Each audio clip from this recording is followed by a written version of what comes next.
va vapoter. Parce que si les jeunes ne s'intéressent plus à la politique, ne s'intéressent plus à l'Union européenne, eh bien, ils sont séduits, en revanche, par la cigarette électronique. Regardez d'abord ce reportage qui a été réalisé par des jeunes étudiants en journalisme de l'école de journalisme de Louvain. On regarde ça. Camille, 23 ans, fume depuis 10 ans. Pour arrêter, elle a choisi de se tourner vers la cigarette électronique, jugée moins dangereuse pour la santé. L'e-cigarette peut contenir de la nicotine.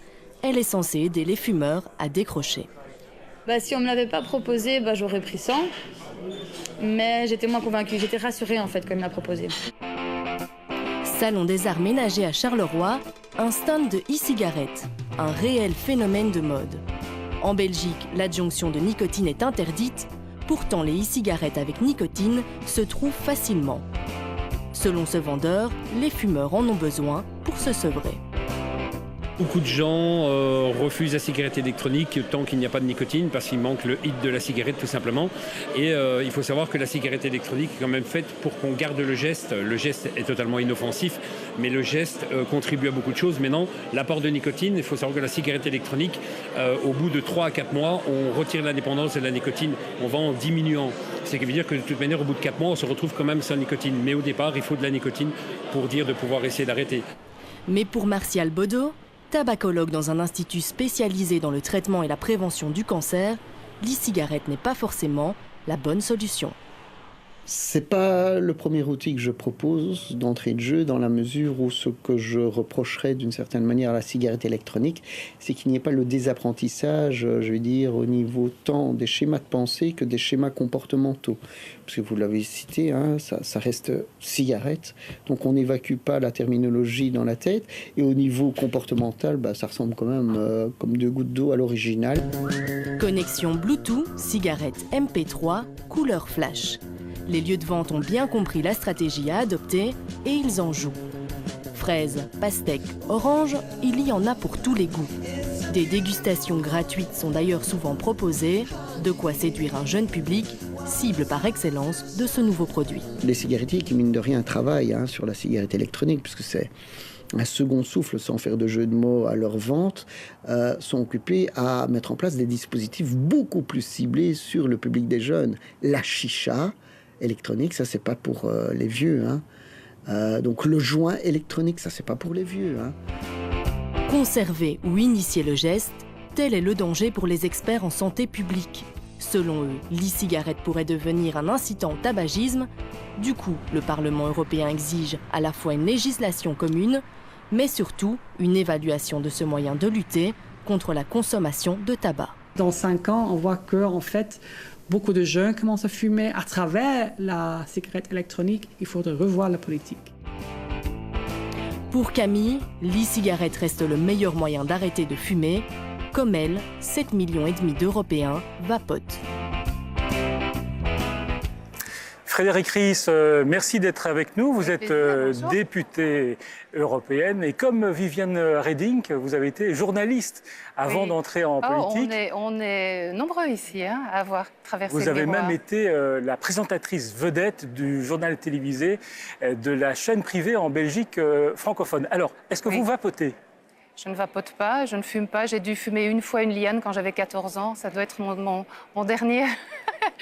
ma dernière cigarette, entre guillemets. Et vous défendez fermement la cigarette électronique. Pourtant, vous êtes une militante anti-tabac. Et fichée comme telle. Et fichée comme telle par des cigarettiers. Vous êtes sur les listes noires de Philippe Maurice. Oui, ils ne vous aiment pas. Rouge. Ah non, ils me détestent. Ils ont fait une sorte de mapping des comportements et des votes de tous les parlementaires. Moi, je suis rouge, quasiment clignotant, si les papiers pouvaient clignoter sur toute la ligne. Donc, je ne suis pas une amie du secteur du tabac, non. Alors, je vous présente Gauthier Vincent, qui est un jeune journaliste à l'école de journalisme de Louvain. Vous avez participé à la réalisation du reportage qu'on vient de voir. La cigarette électronique, c'est une affaire de jeunes. Oui, c'est clairement une affaire de jeunes, comme on a pu le voir dans le reportage. Les fabricants de cigarettes électroniques développent tout un tas d'arsenal de dispositifs pour attirer le public jeune, que ce soit les arômes aux fruits ou alors des innovations technologiques, cigarettes Bluetooth, à la cigarette MP3, il est même possible de télécharger des applications de vapotage pour voir la durée du vapotage de la cigarette électronique. Alors Frédéric Ries vous écoute. Quelle est la première question que vous avez envie de lui poser? Alors Frédéric Ries, vous conseilleriez à vos amis qui fument de vapoter? Ah oui, 1000 fois oui, bien Pourquoi? évidemment. Mais parce que, on ne va pas répéter tous les chiffres, on les connaît à mon avis, vous aussi bien que moi, mais c'est pas inutile quand même, tout de même de rappeler que le tabac, la cigarette, le tabac roulé, tue 700 000 personnes par an en Europe. C'est autour de 16 à 17 000 en Belgique. Je pense que le temps que nous allons discuter ici, il y aura entre 20 et 30 morts en Europe, morts de toute une série de pathologies, mais dérivées de leur addiction.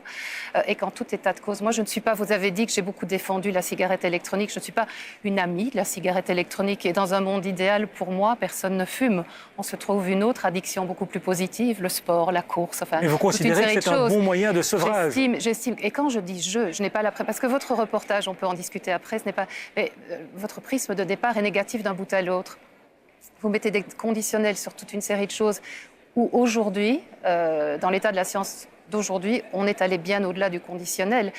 En ce compris le Conseil supérieur de la santé, la cigarette électronique étant que telle est 1000 fois moins nocive que le tabac. La cigarette électronique permet d'aider au sevrage bien mieux que ne le font tous les substituts qui existent actuellement sur le marché. C'est dans ce sens-là que je dis à votre question, mais oui, si j'ai le choix entre quelqu'un qui fume et quelqu'un qui pourrait vapoter, mais vapoter, je vous en prie, mais ça ne veut pas dire qu'à quelqu'un qui ne fume pas, je vais aller dire de vapoter. Évidemment. Il ne faut pas me faire dire ce que je n'ai pas dit, et sûrement pas un jeune. Oui, vous parliez des études aussi. Tous les jours, il y a des études qui sortent et qui sont contradictoires.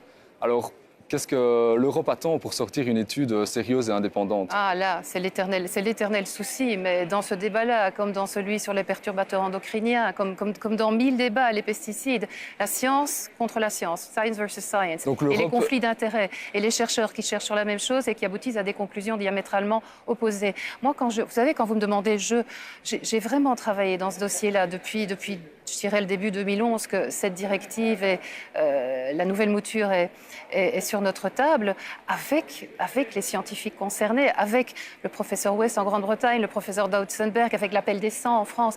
Justement, ces praticiens-là, vous en avez un ici qui vous dit des choses que moi j'ai bien entendu et je le connais de nom effectivement. Je pense qu'aujourd'hui, ce monsieur-là est assez isolé. Je suis d'accord avec lui. Alors, le problème de la gestuelle et de la mémoire du geste, c'est bien, mais je dis, si quelqu'un n'arrive pas à dire, c'est facile d'être taliban, moi je veux bien, j'en ai rencontré plein dans ces travaux-là.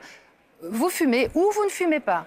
Au milieu, mais Frédéric Ries, est-ce qu'il y a, on doit aider les gens, on doit les aider. Frédéric Ries, on ne peut pas leur supprimer cet outil au sevrage qui... Est-ce qu'il y a, oui ou non, des éléments nocifs dans la cigarette électronique? Est-ce qu'il y a des éléments cancérigènes? Écoutez, en tout état de cause, moi je ne suis pas ici pour remplacer l'expert. En tous les cas, dans le tabac, vous avez 4000 substances problématiques, chimiques, toxiques. Parmi ces 4000, vous avez 60 substances cancérigènes, dont certaines sont interdites aujourd'hui en Europe. Les gens qui fument, s'ils savaient que là-dedans, il y a du formaldéhyde, du toluène, du plomb, du cadmium, de l'arsenic, des poisons, il y a des poisons dans le tabac, il y a des goudrons, il y a des produits de combustion. Tout ça n'existe pas dans la cigarette électronique. Et là où je vous rejoins complètement, et ça a été notre combat aussi, parce que je ne voudrais pas être mal entendue et mal comprise, c'est que le risque de gateway, d'appel d'air pour les jeunes, en particulier, on voit que les fabricants développent des tas de choses pour attirer les jeunes. Et là, c'est évidemment inacceptable. Ne va pas pousser les jeunes à justement consommer la cigarette électronique? Je n'en sais rien. Les jeunes peuvent acheter du tabac jusqu'ici. Ils se procurent le tabac, l'alcool. Vous savez, il est interdit aussi, je pense, pour la bière jusqu'à 16 ans. Enfin, mais c'est pas une cigarette d'entraînement qui va conduire à fumer d'une manière plus classique mais jusqu'ici, toutes les études prouvent le contraire. Vous avez des chiffres en Angleterre, par exemple, qui sont en train de montrer que là où les chiffres du tabagisme classique, cigarettes, tabac, etc., sont en train de stagner. La consommation de la cigarette, on va arriver à un point de croisement. Alors, je ne suis pas en train de me dire youpi, il y a de plus en plus de vapoteurs. C'est pas ça la conclusion qu'on doit avoir. C'est pas ça la conclusion. Ça veut dire qu'il y a de moins en moins de fumeurs, même si à l'intérieur de cette statistique, il y a des points très interpellants, et notamment les jeunes et les jeunes femmes. Oui, justement, vous parliez des jeunes. J'ai des amis qui fument, qui sont passés à la cigarette électronique pour tenter d'arrêter le tabac.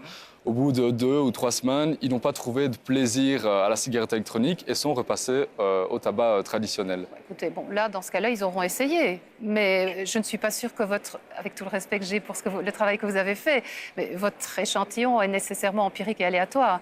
Et il y a d'autres professionnels, comme ceux que j'ai cités, qui font des échantillons à taille et des études annuelles, comme le professeur Dodzenberg, et qui arrivent à des chiffres qui sont autrement... Alors, je ne sais pas si on peut parler de rassurants dans une matière comme celle-là, mais qui... J'ai des chiffres de la Commission européenne. Oui. 67% de fumeurs auraient essayé d'arrêter avec la cigarette électronique, mais seulement 21% de fumeurs ont réussi à baisser leur consommation. Oui, donc, alors si vous voulez, échec, je ne sais pas si ça fait partie de votre débat, parce que la Commission, dans ce débat-là, et parce que la directive tabac a engrangé toute une série de points positifs pour le reste, mais ce n'est pas le sujet du jour. Non, mais on a quand même envie de vous entendre sur cette législation. C'est un succès pour vous, cette législation Bien évidemment, moi je ne suis pas tout à fait satisfaite du chapitre de l'article 20, la cigarette électronique, mais pour le reste, moi j'ai été, vous l'avez souligné, sur toutes les positions les plus ambitieuses. Oui. On a considérablement élargi la taille sur les paquets de la vie sanitaire, c'est 65% aujourd'hui. Quand vous voyez les prochains paquets qui sortiront en fond, c'est beaucoup. Hein, avec des bémols dans cette législation, notamment les cigarettes mentholées qui visent particulièrement les jeunes et les femmes. La mentholée, il y a eu un souci. On a supprimé les arômes. On s'est battu contre les arômes parce que c'est très... Le menthol, parce que certains États membres... Parce que, vous savez, on dit toujours l'Europe, la Commission. L'Europe, c'est aussi les États membres. Hein, et certains États membres, sur certains dossiers, ne sont pas du bon côté de la force. Bon, voilà. Le menthol a un sursis. C'est 2020. Alors que pour le reste de la directive, c'est 2016 la transposition. Mais ici, on ne parle pas de cigarette électronique. Et donc, c'est vrai que sur la cigarette électronique, moi, j'estime... On a d'un point de vue d'aide au sevrage et de diminution des risques, parce que c'est ça, tenter de passer, voilà, de se libérer de ce qui est un esclavage, et si on n'y arrive pas, diminuer les risques, on a réussi à sauver les meubles et éviter notamment la case médicaments, qui est extrêmement pénalisante, coûteuse et longue, et qui donc réduit considérablement l'accès à ceux qui en ont besoin, qui essayent d'arrêter. Frédéric Ries, merci d'être venu au Bar de l'Europe, à vous aussi, Gauthier. Le Bar de l'Europe va se refermer ici. Si vous souhaitez revoir cette émission, c'est facile. Vous allez sur le site de la RTBF ou de TV5 Monde. Merci d'être de fidèles clients du bar. À très bientôt.